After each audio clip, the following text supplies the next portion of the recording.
Ayan, nagpiprito na ako. Ito may naluto na ako. Nauna.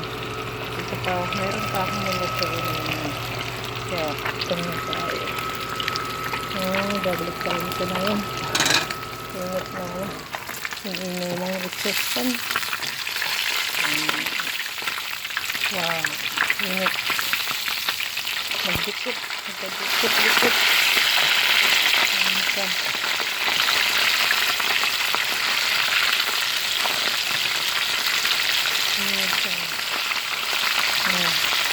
Kasi malapit na itong halian.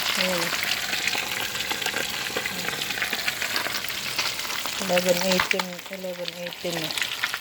Lapit na mag-lunch yung dalawang nag-online. Kaya luto mo na. Ayan, third batch na ako. Nakaroto na rin ako ng rito. Ayan, sa pahuli ko yung malalaki para maganda tingnan. Ayan. Napit na rin. Makatapos. Ayan. So, tatlong batch ko na to. Lapit na akong matatapos. Konti na lang. Baka nagtataka kayo bakit binibidyohan ko pa habang nagluluto.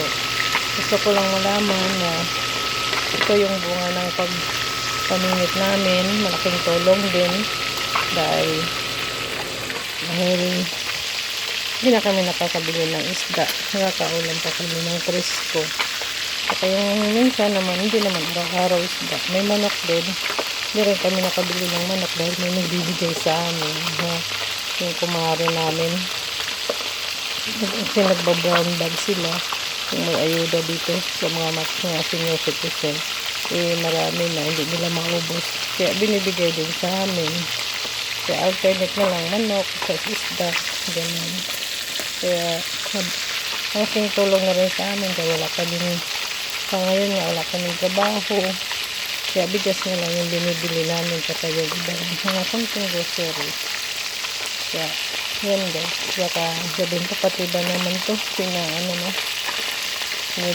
pinapakita nila. Ito mamaya ulit. Ayan. Ito na ang pinaka-pinali ko. Ang lalaki. Ito na yung maliliit. Luto na. Sinabi ko na yung maliliit ipaksew. Pero hindi ko na lang tinitreto ko na lang para isahan na lang. Yung nilagay ng suka sa paksew, yun na lang gawin namin sa sawan. Tapos lagyan ng sibuyas or kamatis. Ayan. Konti na lang. Lapit na ako matapos. Konti ito.